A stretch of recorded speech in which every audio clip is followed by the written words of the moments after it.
Hello everyone, very good morning. 5th July 2020 ஞாயிற்றுக்கிழமை காலையில் உங்கள் யாவரையும் இந்த வீடியோ மூலமாக சந்திக்கிறதுல ரொம்ப சந்தோஷப்படுறேன். ஏசு கிறிஸ்துவின் இனிய நாமத்தினால் இந்த கொரோனா காலங்களிலும் இந்த லாக்டவுன் சிச்சுவேஷன்லையும் நாம் இன்னும் ஏசு கிறிஸ்துவை துதித்து பாடவும் அவருடைய நாமத்தை மெடிடேட் பண்ணவும் நமக்காக கர்த்தர் கொடுத்த கிருபைக்காகவும் இரக்கத்திற்காகவும் முதலாவது நாம் நன்றி செலுத்த கடமைப்பட்டுள்ளோம். இன்றைக்கி நம்ம பார்க்க போகிற டாபிக் என்ன அப்படின்னு சொன்னால் யுத்தம். இந்த யுத்தத்தை எப்படி பிப்ளிக்கலாக நம்ம அப்ரோச் பண்ண போகிறோம் அப்படின்னு சொல்லிட்டு தான் இன்றைக்கி பார்க்க போகிறோம். வேதாகமத்தில் பார்த்தீங்க அப்படின்னு சொன்னால் எகிப்திலிருந்து இஸ்ரவேல் மக்கள் கானான் தேசத்துக்கு போகும்போது ஒரு மிகப்பெரிய போராட்டம், ஒரு மிகப்பெரிய யுத்தங்கள் எல்லாத்தையும் கடந்து தான் வாக்குத்தத்தம் பண்ணப்பட்ட தேசத்துக்கு, பாலும் தேனும் ஓடுகின்ற தேசத்துக்கு, செழிப்பான ஒரு தேசத்துக்கு அவங்க போனாங்க. அதுக்கப்புறம் இஸ்ரவேல் மக்களும் பெலிஸ்தியர்களும் நிறையா சண்டை போட்டாங்க. அதில் 1-on-1 ஃபைட், டேவிட்டுக்கும் கோலியாத்துக்கும் கூட ஒரு தடவை மிகப்பெரிய ஒரு போர் நடந்துச்சு. அப்புறம் பாபிலோனியர்கள், நேபுகாத்நேசர் இருக்கார்ல, அவருக்கு இஸ்ரவேல் மக்களை வெற்றி கொண்டு விட்டார் ஒரு தடவை. அதுக்கப்புறம் இஸ்ரவேல் மக்களே யூதா கோத்திரத்தார், இஸ்ரவேல் கோத்திரத்தார் அப்படின்னு சொல்லி ரெண்டாக பிரிஞ்சு அவங்களுக்குள்ளே சண்டை போட்டுக்கிட்டாங்க. இப்படி பைபிள் ஃபுல்லாக பழைய ஏற்பாடு பார்த்தோம் அப்படின்னு சொன்னால் ஃபுல்லாக எல்லாமே போர், ரத்த கலரி, பிளட் ஷெட், யுத்தம் அப்படின்னு சொல்லிட்டு தான் இருக்கும். இதே மாதிரி இந்த உலகத்தில் இப்போ பார்த்தோம் அப்படின்னு சொன்னால் ப்ரிடாமினாண்டாக North Korea, South Korea, India, Pakistan, அப்புறம் ஸ்ரீலங்கா, பங்களாதேஷ், அமெரிக்கா, அப்புறம் first world war, second world வார்லாம் பார்த்தீங்க அப்படின்னு சொன்னால் இட்டலி, ஜெர்மனி, ஆஸ்திரேலியா, ரஷ்யா, இந்த மாதிரி பல்வேறு நாடுகளும் எந்த நாடும் போரிடலை அப்படின்னு நம்ம சொல்ல முடியாது. எல்லா கண்ட்ரியும் ஏதாவது ஒரு விதத்தில் போரிட்டு தான் கொண்டு இருந்தாங்க. அப்புறம் மிடில் ஈஸ்ட் கண்ட்ரீஸ்லையும் இன்னும் நிறைய இடத்துல போர் நடந்துக்கிட்டு தான் இருக்குது. இந்தியா லெவலில் அப்படி பார்க்கும்போது இந்தியாவில் ப்ரிடாமினண்ட்டாக 3 ஃபைட் ரொம்ப ஃபேமஸாக இருக்கும், ரொம்ப பெருசாக இருக்கும். இண்டோசீனா வார் ரொம்ப அதிகமான சேதத்தை கொடுத்துச்சு இந்தியாவுக்கு. அப்புறம் இந்தியாவுக்கும் பாகிஸ்தானுக்கும் 2 போர் ப்ரிடாமினண்ட்டாக நடந்துச்சு. அதுக்கப்புறம் கார்கில், சியாட்டின் அப்படின்னு சொல்லிட்டு நிறையா இடத்துல சண்டை நம்ம போட்டுட்டு தான் இருக்கோம். அப்படியே மேலேருந்து கீழே வரும்போது தமிழ்நாடு எடுத்துக்கிட்டோம் அப்படின்னு சொன்னோம்னா தமிழ்நாட்டில் எல்லை பிரச்சனை இருக்குது. கேரளா கூட சண்டை போடுறோம், ஆந்திரா கூட, கர்நாடகா கூட தண்ணிக்காக சண்டை போடுறோம். இன்னும் கொஞ்சம் கீழே வந்தோம் அப்படின்னு சொன்னால் டவுன் சவுத்தில் நமது அயலாரையே நம்ம வெறுத்துக்கிட்டு தான் இருக்கோம், அயலார் கூட சண்டை போட்டுக்கிட்டு தான் இருக்கோம்.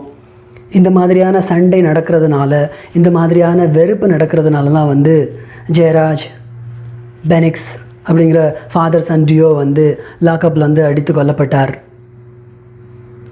இது எல்லாமே பார்க்கும்போது ஒரு யுத்தம், ஒரு பகைமை, ஒரு வேற்றுமை, இது எல்லாமே பேசிக்காக இதுதான். இந்த மாதிரி பிரச்சனைகளை நாம் எப்படி தீர்க்கணும், பிப்ளிக்கலாக நமக்கு என்ன சொல்யூஷன் கிடைக்கலாம் அப்படின்னு சொல்லி இன்றைக்கி பார்க்க போகிறோம். நம்பர் 1 சொல்யூஷன் அப்படின்னு சொல்லும்போது நாம் என்ன பண்ணணும் அப்படின்னு சொல்லும்போது முதலாவது யுத்தம் வருகின்றதற்கு காரணம் என்ன அப்படின்னு சொன்னால் பாவம். பாவத்தினால்தான் யுத்தமே ஏற்படுகின்றது அப்படின்னு நம்ம பைபிளில் நிறைய தடவை பார்க்குறோம். முதலாவது காரியம் நம்ம ஜெபிக்க வேண்டும். இந்த யுத்தத்திற்காகவும், நாடுகளுக்கிடையேயும், கண்டங்களுக்கிடையேயும், மாநிலங்களுக்கிடையேயும், மாவட்டங்களுக்கிடையேயும், அண்ட அயலாருக்கிடையேயும் நிலவுகின்ற பகைமைக்காக நாம் ஜெபிக்க வேண்டும். ஒருவருக்கொருவர் அன்பு செலுத்த வேண்டும் என்பதற்காக நாம் ஜெபிக்க வேண்டும். ரெண்டாவது காரியம் citizen to be citizen, militant to be militant. ஒரு குடிமகன் அப்படின்னு சொன்னால் அவனுடைய காரியம் குடிமகனாகவே அவன் இருக்கணும். ஒரு இராணுவ அதிகாரி இல்லை இராணுவ வீரன் அப்படின்னு சொன்னால் அவன் இராணுவ அதிகாரியாகவே இருக்க வேண்டும். என்றைக்கு நாம் சிட்டிசன் இராணுவ அதிகாரியாகவோ இல்லை இராணுவ வீரராகவோ ஆகிறதுக்கு நம்ம ட்ரை பண்ணுறோமோ, அதே மாதிரி ஒரு இராணுவ வீரன் சிட்டிசனோட பிரச்சனைகளுக்குள்ளே மூக்கு நுழைக்கும் போதோ தான் பிரச்சனை போராக வெடிக்கின்றது. ஒரு இராணுவ வீரன் இல்லை ஒரு மிலிட்டன்ட் நம்ம சிட்டிசனை அட்டாக் பண்ணுறது நம்மளுக்கு புரியாது. ஏன்னா மகாராஷ்டிரா, தமிழ்நாடு, கர்நாடகா எல்லாமே ஒரு நல்ல சேஃப் ஜோனில் இருக்குது. நம்மளுடைய எல்லா பார்டர்ஸும் கடல் பார்டர்ஸ். அதனால் வந்து எல்லை பிரச்சனை எதுவும் இருக்காது, ரொம்ப சில தான் இருக்கும். ஆனால் நார்த் இந்தியாவில் பார்த்தீங்க அப்படின்னு சொன்னால் இங்கே குஜராத்லேருந்து மேலே காஷ்மீர் போய் இந்த சைடு நார்த் ஈஸ்ட் வந்து இங்கே ஒடிஷா முடிகிற வரைக்கும் நம்மளுக்கு வந்து எல்லை பிரச்சனை இருக்குது. எங்கெல்லாம் வந்து கடல் மூலமாக எல்லை நம்மளுக்கு கொடுக்கலையோ அங்கெல்லாம் வந்து எல்லை பிரச்சனை இருக்குது. அங்கெல்லாம் வந்து நம்ம வந்து சண்டை போட்டுட்டு தான் இருக்கோம். இந்த இராணுவ மக்கள் வந்து உள்ளே வந்து சிட்டிசன் அடிக்கிறாங்க அப்படின்னு சொல்கிறோம்ல, அது வந்து ப்ரிடாமினெண்ட்டாக வந்து காஷ்மீரில் அப்புறம் நார்த் ஈஸ்ட்டில் நிறையா பார்க்கலாம். இராணுவம் வந்து ஏன் வந்து மக்கள் கூட வரக்கூடாது அப்படின்னு சொல்கிறதுக்கு முதன்மையான காரணம் என்ன அப்படின்னு சொன்னால், மிலிட்ரி எல்லாமே வந்து கன் கல்ச்சர். அவங்களுக்கு வந்து கன் ஷூட்டிங் அதெல்லாம் வந்து ஒரு மிகப்பெரிய அபாயம், ஒரு மிகப்பெரிய டேஞ்சரானது அப்படின்னு தெரியாது. ஏன்னா அவங்களோட ட்ரைனிங், அவங்களோட ஸ்கோப் வந்து என்னென்னா ஷூட் பண்ணுறது, கொலை பண்ணுறது தான் அவங்களோட BAU, அவங்களோட வேலை. அப்போ அவங்கள வந்து சிட்டிசனை வந்து ஹேண்டில் பண்ணுறது ரொம்ப முறையற்றது அப்படின்னு தான் நான் சொல்லுவேன். என்னோடய கருத்து. நார்த் ஈஸ்ட்டில் வந்து இதனால தான் வந்து நிறைய பிரச்சனை நடந்துக்கிட்டு இருக்குது. நார்த் ஈஸ்ட்லேயே வந்து இந்த மிலிட்ரி ஆட்சி எல்லாத்தையும் கொஞ்சம் தள்ளி வச்சுட்டு அங்கேயும் வந்து போலீஸ் கொடுத்து, போலீஸ்க்கும் வந்து மேக்ஸிமம் லட்டி மட்டும்தான் கொடுத்து வச்சுருந்தோம் அப்படின்னு சொன்னால் இன்னும் கொஞ்சம் அமைதியை நம்ம அங்கே நிலவலாம். அதே மாதிரி வந்து சிட்டிசன் வந்து ஏன் வந்து மிலிட்ரியாக மாறக்கூடாது அப்படின்னு சொல்கிறதுக்கு காரணம் என்ன சொன்னால், இன்றைக்கி வந்து நம்மளுக்கு ஒரு நியூஸ் கிடைக்குது, சைனாவுக்கும் இந்தியாவுக்கும் சண்டை நடக்குது, இந்தியாவுக்கும் பாகிஸ்தானுக்கும் சண்டை நடக்குது அப்படின்னு சொன்னோடனே இந்த சிட்டிசன் எல்லாமே வந்து ஃபேஸ்புக்கில் சண்டை போடுறாங்க, அண்டை அயலார் கூட சண்டை போடுறாங்க. இப்போ இந்தியா பாகிஸ்தானுக்கு சண்டை நடக்குது அப்படின்னு சொன்னால் அது ஒரு முஸ்லீம் கண்ட்ரி அப்படிங்கிறதுனால நம்ம அண்டை அயலாரில் முஸ்லீம் யாராவது வாழ்ந்தோம் அப்படின்னு சொன்னால் அவங்க மேலே வந்து நம்ம ஒரு ஹேட்ரட், ஒரு பகைவினையை பிரித்து வச்சுட்டு தான் இருக்கோம். சிட்டிசன் அப்படின்னு சொன்னால் சிட்டிசனாக இருக்கணும். நீங்கள் வந்து மிலிட்ரியாக மாறணும்னு ஆசைப்படக்கூடாது, ஃபேஸ்புக்கில் சண்டை போடக்கூடாது. இல்லை எனக்கு நாட்டுப்பற்று ரொம்ப அதிகம் அப்படின்னு சொன்னால் என்ன பண்ணணும் அப்படின்னு சொன்னால் நம்ம வந்து இராணுவத்துக்கு வந்து செலக்ட் ஆகி அங்கே போய் கன் எடுத்து நீங்கள் சுடலாம். இல்லை என்னால் வந்து ஃபிசிக்கல் ஃபிட்னஸ் இல்லை அப்படின்னு சொன்னால் நம்மளுடைய சொத்து எல்லாத்தையும் விற்று, நம்மளுடைய தங்கம் எல்லாத்தையும் விற்று, நம்ம கார் எல்லாத்தையும் விற்று அந்த காசெல்லாம் வந்து பிரைம் மினிஸ்டர் கொடுத்துட்டோ இல்லை இந்திய நாட்டுக்காக கொடுத்துட்டு எனது நாட்டுப்பற்று அதிகமாக இருக்குது அப்படிங்கிறதுனால நான் வந்து உதவி செய்கிறேன் அப்படின்னு சொல்லி உதவி செய்யலாம். இந்த ரெண்டு விதத்தில் வந்து பண்ணுறது வந்து நியாயமானது. உங்களது கோபம், உங்களது நாட்டுப்பற்று எல்லாத்தையும் வந்து நம்ம தெரிஞ்சுக்கிடலாம். ஆனால் இது எதுவுமே பண்ணாமல் நான் பக்கத்து வீட்டுக்காரங்க கூட சண்டை போடுவேன், ஃபேஸ்புக்கில் சண்டை போடுவேன் அப்படின்னு சொல்கிறது வந்து நியாயமானது இல்லை. அப்புறம் மூணாவது சொல்யூஷன் என்ன அப்படின்னு சொன்னால் இன்டர்நேஷன் மேரேஜஸ். இந்தியாவிலையும் பாகிஸ்தான்லேயும் உள்ள மக்கள் வந்து கல்யாணம் முடிக்கணும், சைனாவிலையும் இந்தியாவிலையும் உள்ள மக்கள் வந்து கல்யாணம் முடிக்கணும். சானியா மிர்சா இருக்காங்க எடுத்துக்காட்டுக்கு, அவங்க வந்து ஒரு பாகிஸ்தான் கிரிக்கெட்டர் வந்து கல்யாணம் முடிச்சு ரொம்ப சந்தோஷமாக தான் வாழ்கிறாங்க. இந்த மாதிரி வந்து ஒரு உறவை மேம்படுத்த வேண்டும். நம்ம எல்லோரும் வந்து சொந்தக்காரங்களாக ஆகிட்டோம் அப்படின்னு சொன்னால் இன்னும் கொஞ்சம் பகைமை கொஞ்சம் குறையும். சேர சோழ பாண்டியர்களோட வாழ்க்கை எடுத்துக்கிட்டோம் அப்படின்னு சொன்னால் அவங்க வந்து ரொம்ப எப்போவுமே பக்கத்தில் இருக்கிறதுனால சண்டை போட்டுகிட்டே இருப்பாங்க. உடனே என்ன பண்ணுவாங்கன்னா, சேரன் வந்து பாண்டியன்னு சொல்லுவான், நீ என் மகளை வச்சுக்கோ, உன் பையனை ஏன்னா கொடு அப்படின்னு சொல்லி அவங்க கல்யாணம் முடித்து அதன் மூலமாக ஒரு அமைதியை நிலைநாட்டி கொண்டிருந்தாங்க. அந்த மாதிரியான ஒரு சொல்யூஷனை நம்ம பார்க்கலாம். இப்போது இந்த வார், இந்த யுத்தம், இந்த போர் அப்படிங்கிறத வந்து பைபிள் என்ன மாதிரி அப்ரோச் பண்ணுது அப்படின்னு சொல்லி பார்க்கலாம். முன்னாடியே சொன்ன மாதிரி பழைய ஏற்பாடு ஃபுல்லாகவே வந்து போர், இரத்த களரி தான். ஆனால் நம்மளுக்கு ஒரு கட்டளை கொடுத்துருக்காங்க. முதலாவது கட்டளை, ரொம்ப பிரதானமான கட்டளை என்ன அப்படின்னு சொன்னால் thou shall not murder, கொலை செய்யாதிருப்பாயாக. இப்படி நம்மளுக்கு முதலாவது ஒரு கட்டளையே கொடுத்துருக்காங்க.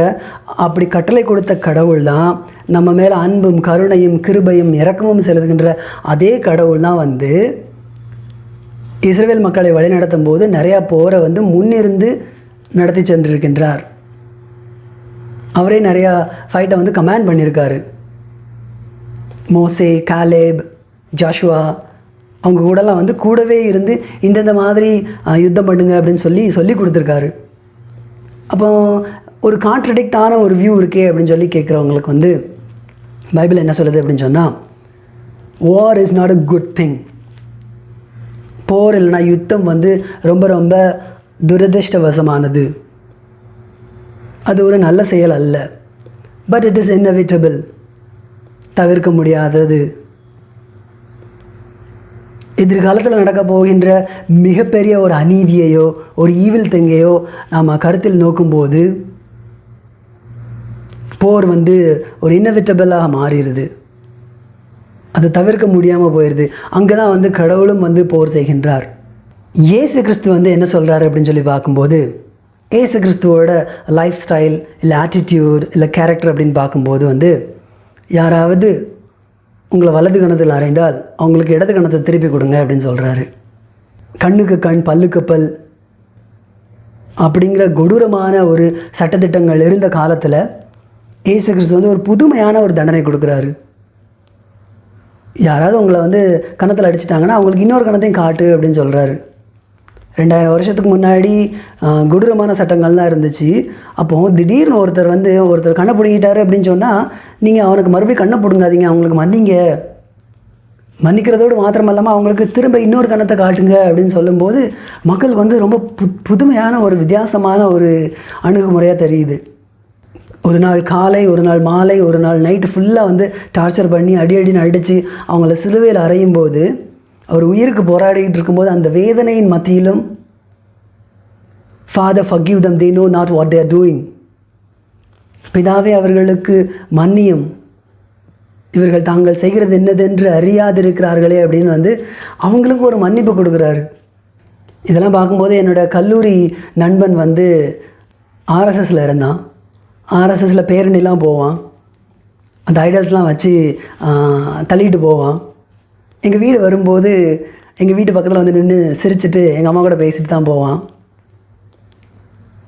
அவ்வளோ ஸ்ட்ராங்காக ஆர்எஸ்எஸில் பிஜேபியில் இருந்த பையன் அவன் என்கிட்ட சொல்கிறது என்ன அப்படின்னு சொன்னால், ஏசு கிறிஸ்துவால் எப்படி அவ்வளோ அதிகமாக மன்னிக்க முடிஞ்சிச்சு, ஒரு கணத்தில் அரைஞ்சா இன்னொரு கணத்தை காட்டுன்னு சொல்கிறதும், மறிக்கும்போது கூட அவங்கள மன்னியும், இவங்க செய்கிறது என்னன்னு தெரியாமல் செய்கிறாங்க அப்படின்னு சொல்லி அந்த மன்னிப்பை வந்து ரொம்ப வியந்து பேசுவான். அவனுக்கு வந்து ரட்சிப்புனா என்னன்னு தெரியாது, ஏசு கிறிஸ்துனா என்ன, அவருடைய வாழ்க்கை வரலாறு எதுவுமே தெரியாது. ஆனால் இந்த ரெண்டு புதுவிதமான அணுகுமுறை, புதுவிதமான மன்னிப்பை பற்றி இன்னும் வியந்து என்கிட்ட கேட்டுட்ருப்பான். இந்த மாதிரியான ஏசு கிறிஸ்து வந்து நமக்கு யுத்தத்தையோ இல்லை போரையோ எப்படி அணுகப் போகின்றார் அப்படின்னு சொல்லி பார்க்கும்போது, யோவான் எழுதின சுவிசேஷம் 10வது அதிகாரம் 30வது வசனத்தில், நானும் பிதாவும் ஒன்றாய் இருக்கிறோம் என்றார். அப்போ இயேசு கிறிஸ்து என்ன சொல்ல வராரு அப்படின்னு சொன்னால், பிதா மாதிரி தான் நானும், பழைய ஏற்பாடில் வந்து போரை வழி நடத்தின அதே பிதா தான் நானும். நான் வந்து பாவங்களை வாஷ் அவுட் பண்ணி பாவிகளை ரட்சிக்க இந்த உலகத்திற்கு வந்தேன், எனது இரத்தத்தை சிந்தி இந்த மக்களுக்கு வந்து ரட்சிப்பு கொடுத்தேன். இருந்தாலும் நியாய தீர்ப்பு அப்படின்னு சொல்லி வரும்போது நான் பிதாவை போல் இருக்கிறேன் என்று சொல்லுகின்றார். ஒரு எச்சரிக்கை மணி அடிக்கணும், பயங்காட்டணும் அப்படிலாம் சொல்லலை. பட் அதே கிறிஸ்து தான் வந்து நியாய தீர்ப்பு நாளில் எப்படி நம்மளுக்கு வரப்போகின்றார் அப்படின்னும் சொல்ல வேண்டிய கடமை இருக்குது.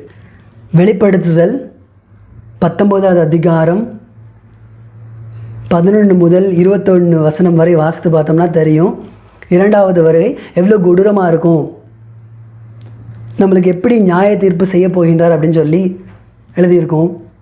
அதையும் நாம் எதிர்நோக்க தயாராக இருக்க வேண்டும். கிருபையின் காலத்தில் இயேசு கிறிஸ்துவின் இரக்கத்தின் மூலமாக வாழ்ந்து கொண்டிருக்கிற நாம் நியாய தீர்ப்பு நாளையும் மறந்துவிடக்கூடாது. அப்போ இந்த மாதிரியான போர் சூழலில், இந்த மாதிரியான சூழ்நிலைகளில் நாம் என்ன செய்ய வேண்டும் அப்படின்னு சொல்லி பைபிள் நமக்கு என்ன கட்டளையிடுது அப்படின்னு சொல்லி பார்த்தோம்னா, முதலாவது ஜெபிக்க வேண்டும். நான் அப்போவே சொன்ன மாதிரி இந்த ஹேட்ரட், இந்த பகைமை உணர்ச்சியெல்லாம் நம்ம மத்தியில் இருக்கக்கூடாது அப்படின்னு சொல்லி நாம் வந்து ஒருவருக்கு ஒருவர் ஜெபிக்க வேண்டும். ரோமர் 3வது அதிகாரம் 10வது வசனம் முதல் 18வது வசனம் வரை வாசித்து பார்த்தோம் அப்படின்னு சொன்னால், போருடைய அடிப்படையே வந்து பாவம் தான். நம்ம என்றைக்கு பாவம் பண்ணுறோமோ அன்றைக்கி போர் வந்து கண்டிப்பாக நடந்தே ஆகும். பிரசங்கி 3வது அதிகாரம் 8வது வசனம், சிநேகிக்க ஒரு காலம் உண்டு, பகைக்க ஒரு காலம் உண்டு, யுத்தம் பண்ண ஒரு காலம் உண்டு, சமாதானம் பண்ண ஒரு காலம் உண்டு. நம்ம எவ்வளோ தான் சமாதானமாக இருந்தாலும், எவ்வளோ தான் சந்தோஷமாக இருந்தாலும் நியாய தீர்ப்பு நாள் வரத்தான் செய்யும். அப்போ நாம் என்ன பண்ண வேண்டும், இதற்கு நாம் என்ன பண்ண வேண்டும் அப்படின்னு சொல்லி பார்க்கும்போது, முதலாவது வந்து ஜெபிக்க வேண்டும். நான் அப்போவே சொன்ன மாதிரி பகைமை நீங்க அன்பு மலர நாம் வந்து ஒருவருக்கொருவர் ஜெபிக்க வேண்டும். அப்புறம் கிறிஸ்தவ மக்கள் வந்து நம்ம வந்து we should not desire for war, நம்ம போர் நடக்கணும் அப்படின்னு சொல்லி ரொம்ப விருப்பப்படக்கூடாது. பாகிஸ்தான் சைனாவெல்லாம் அடித்து நொறுக்கி நாம் வந்து வின் பண்ணிடணும் அப்படின்னு சொல்லி நினைக்கக்கூடாது. ஏன்னா ப்ராக்டிக்கலி தட் இஸ் இம்பாசிபிள். அது ஒரு நடக்க முடியாத ஒரு காரியம். அதுக்காக வந்து கவர்மெண்ட்டோட ஸ்டாண்ட், கவர்மெண்ட்டோட வியூஸ்க்கு எதிராக நிற்கலாமா அப்படின்னு சொல்லி பார்த்தா அதுவும் வந்து நிற்கக்கூடாது. பைபிள் நம்மளுக்கு வந்து ரோமர் 13வது அதிகாரத்தில் 1வது வசனம் முதல் 4வது வசனம் வரை வாசித்து பார்த்தோம் அப்படின்னு சொன்னால், கடவுள் நமக்கு மேலே ஏற்படுத்தி இருக்கின்ற கவர்மெண்ட் இல்லை அரசுக்கு விரோதமாகவோ அவங்களுடைய வியூவுக்கு எதிராகவோ இருக்கக்கூடாது. அப்புறம் வேறு என்ன பண்ணலாம் அப்படின்னு சொன்னால், பிலிப்பியர் 4வது அதிகாரத்தில் சொன்ன மாதிரி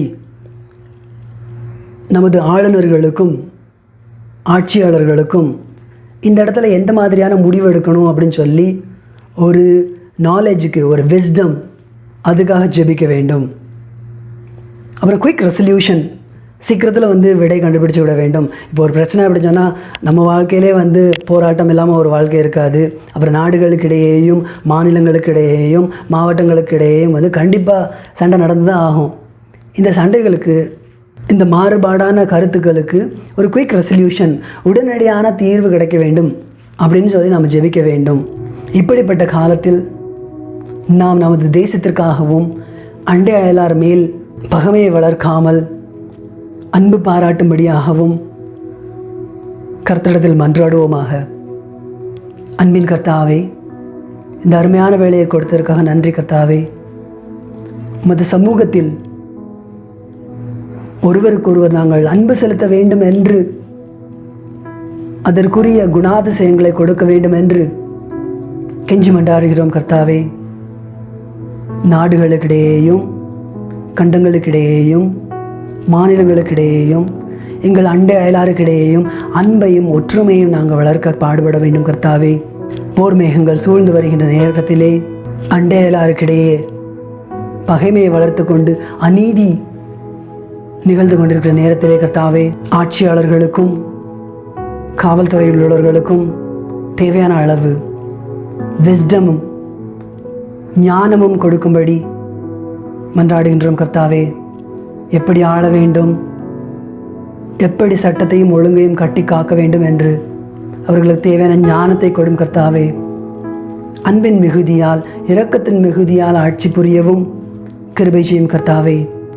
நீர் எங்களுக்கு காட்டி சென்ற மன்னிப்பை மற்ற மக்களுக்கும் வழங்கவும் கிருபை செய்யும் கர்த்தாவே. சமாதானமும் அன்பும் சந்தோஷமும் எங்கள் மத்தியிலே என்றும் நிலைத்திருக்க கிருபை செய்யும் கர்த்தாவே. இயேசு கிறிஸ்துவின் இன்ப நாமத்தில் ஜெபம் கேளும் நல்ல பிதாவே. ஆமென். Thank you.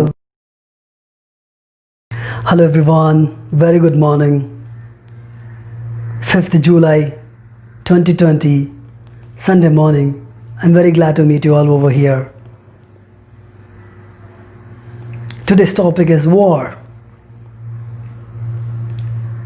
When there is a war in the country, when there is a war between districts, when there is a war between states, how are we going to approach that biblically? This is what we are going to ruminate. If you take Bible, we can see a lot of war, full bloodshed. The whole Old Testament will be full of war. Everywhere Israelites were trying to establish themselves.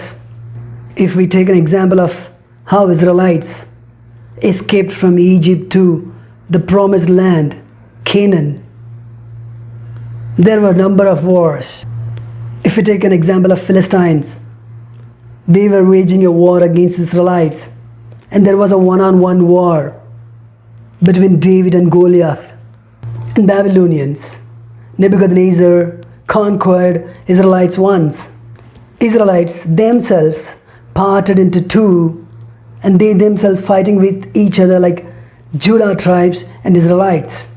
If we take the current situation in this whole world, the famous war is between North Korea and South Korea, and India, Pakistan, India, China, And when we look back, First World War, Second World War, Italy, Germany, Japan, Russia, every country, everywhere in this whole world, there were some war and there are some war. And in fact, there will be some war. If we take in India, there is a border issue is happening between India and Pakistan, India and China. If we take the southern India is full of sea, so there is no much border issues. There are still, but that is not so significant like North India. From Gujarat to Kashmir, and if you come down northeast until Orissa, wherever there is a border issue, there are war, there are standoff. If we come down to Tamil Nadu, we are fighting with our neighborhood states for water. If we still boil down, in down south, there was a father-son duo, Jairaj and Banix, has been murdered at the lockup. I don't have to explain the real issue, real reason behind that, because we all know that. Everything has been said and done in all the social medias, all the newspapers. But it is the right time that we need to make a movement. The population in India is huge. So if we want to make a change in the existing system, we need to make a movement. In Western countries, they made Black Lives Matter as a big movement, and they made a significant growth. Now it will be very hard for a US police to kill a citizen. The same way we need to make a movement in down south or in India to put a full stop for the brutality of the police. This is the right time that we must do something. It is very hard for an individual to make a big change, but if we make a big movement, if we make an organization, through that organization we can make a significant progress. I'm sure we are in the verge of the standoffs between China and India and Pakistan and India. What is the solution for that? The first solution that we must pray for the countries. We must pray for the peace. The second one is that we must become a developed nation. We should become a superpower nation. Because historically, if we see, the developed countries don't indulge themselves into a war. They go to war, but only to make a peace. In some other countries, they go for a war. If you take UK or US, they have no border issue. They don't have a war or standoff or fight with their neighboring countries, but they go to some other countries to maintain the peace. Like that, we should become a superpower nation. Thirdly, we must stop spreading hatred. A militant to be militant, a citizen to be citizen. A militant should not come and indulge himself into the citizen's matter. We won't understand this issue, but the Northeast region and the Kashmir people will understand this. There is no much power for the police people there, but military can rule them. I would strongly suggest not to have a military rule, because gun culture is very, very common for them, because they are trained like that. Their job is to shoot and kill somebody. Can we have the same yardstick for our own citizen? No. We must have a police. We must have an organized police with the maximum facility of a lathi and citizen also. We should not try to become a militant. When we hear and read about the news of the standoff between China and India and Pakistan and India, we are trying to be like a military guy. We are fighting in Facebook. We are showing the same hatred towards our neighboring Muslim people. If you're really disturbed by this war, if you have a lot of patriotism, show that patriotism by joining an army. Join the army and shoot. Or if you're not fit physically, then sell off your property, sell off your car, sell off your gold, donate that to country. Make a significant progress. Rather than that, we are fighting in Facebook and we are showing the hatred to the Muslim people, some other religion people. The fourth solution is like making an international marriages. An Indian to marry a Pakistan person, an Indian to marry a China person. Make the law easy. There are so much legal thing that we should handle to marry a Chinese or a Pakistan person. But we must make the rules very lenient for everybody. Like Zania Mirza, people should marry between India and Pakistan. People should marry between China and India. Historically, if we take Chera Chola Pandya kingdom, they were so much integral.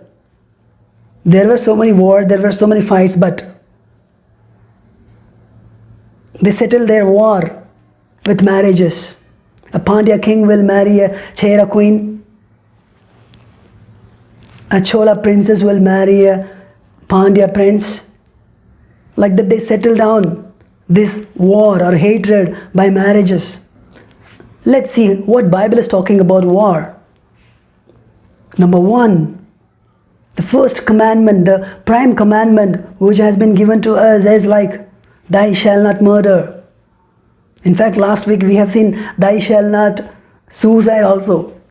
On the contrary, we can see in the Old Testament, God himself was commanding many wars.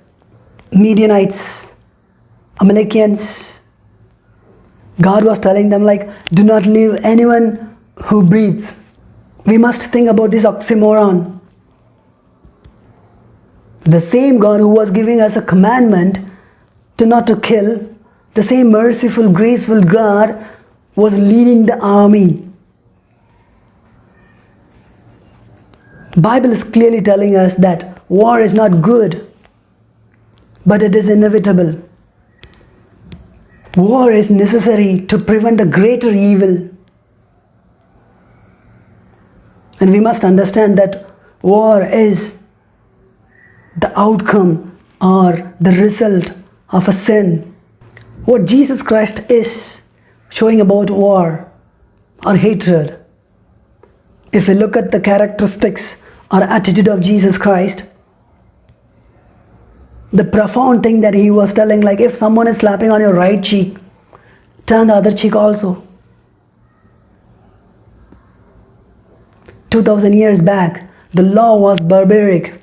An eye for an eye, a tooth for tooth. If someone is chopping your finger, the punishment is chopping his finger also. In that barbaric time, Jesus Christ was giving a profound, a different, altogether a new kind of punishment. If someone is slapping your right cheek, show them the other cheeks also. That is a profound thing. And when Jesus Christ was crucified on the cross, he was struggling for his life.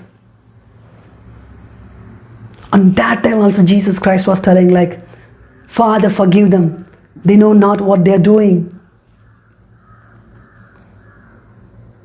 Such a profound forgiveness. In fact, I have many of my college mates from RSS and BJB. They participate in the process, and with the idol, when they are passing through my house, they smile at us.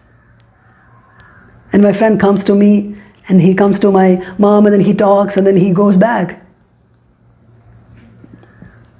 He doesn't know anything about the salvation which will be given by Jesus Christ. He doesn't know anything about Jesus Christ, but he knows only two things. How can Jesus Christ can tell if someone is slapping your right cheek, show them the other cheek? How even on the cross he was telling like, Father, forgive them. How on the earth someone can forgive like that? This is a profound ideology which has been given to the whole world by Jesus Christ. Although you are not a Christian, although you don't know what is Christianity, you must be knowing this forgiveness. That's where Jesus Christ is standing significant, standing special. The same merciful, the same graceful, the same forgiving God is telling in John 10:30, I and my Father are same. Meaning that, like Yahweh was leading a fight, commanding a fight, Jesus Christ is also going to be a great judge. Upon his second coming, he's going to come like a person who is commanding a fight against this humanity. I don't want to scare you all. I don't want to ring the warning bell, but I just want to remind we all that Jesus Christ's second coming is not as graceful as his first coming. Second time he will not die on the cross for us. Second time he is going to judge us for our sins. Revelation 19:11-21 says the attributes or the characteristics of Jesus Christ when he was coming second time. If you look at that, it will be really scary. It is very much violent. So we must be very careful about that one. If you look at Ecclesiastes chapter 3 verse 8, a time to love and a time to hate, a time for war and time for peace. If we are enjoying peace and love right now, there is going to be a second coming. There is going to be a judgment. Are we ready for that? So what we must do right now in this situation, what we must do as a Christian or as a human being, we should not desire for war. We should not spread hatred. Romans chapter 13, 1-4, it says clearly that we should not stand against the policy of government also. We know that we should not desire for the war, but if government is making a policy, we should not stand against it, because the government has been given upon us by the very God. Philippians chapter 4, 6-9 says that what we must do, we can pray for the wisdom of the rulers. We can pray for the wisdom of the leaders. We can pray for the wisdom of the Prime Minister, Chief Minister, Ministers and MLAs. And we can pray for the quick resolution of all the issues that we are having. Like there is a standoff between India and China. There is a standoff between India and Pakistan. There is a BAU. Every day it is happening. Even if Prime Minister is wanting to make a peace, it will be very hard. There are so many unwritten issues are there in the behind. But what we can do, we can pray for the quick resolution. We can pray for the minimal damages. Let's pray. Father in heaven, thank you so much for this time, Jesus Christ. Thank you so much for the wonderful time. Although we are in this lockdown or the pandemic situation, we are still alive by your grace, Jesus Christ. Thank you so much for the mercy that you are showing upon us, Jesus Christ. We'd like to pray for the standoff between India and China, the standoff between Pakistan and India. We are praying for the mercy. We are praying for the peace, God. Would you please make peace between these countries, Jesus Christ? Would you please make peace between the states? Would you please make peace between the districts? Would you please make peace between the neighborhood, Jesus Christ? There is a lot of hatred in this community. Because of this hatred, there are some lock-up murders. We are not building a proper community, God. We are not building the community based upon the love that you are showing. based upon the forgiveness that you have shown. We are not doing that, Jesus Christ. Would you please allow us to show love, mercy, and forgiveness to our one another? We must love the Muslim people. We must love the other religion person. We must love the other caste person. We must love one another like the way that I love myself, Jesus Christ. Would you please straighten up this situation? We're praying for the peace in India. We're praying for the peace in the whole world, Jesus Christ. In Jesus' most precious name I pray. Amen. Thank you so much.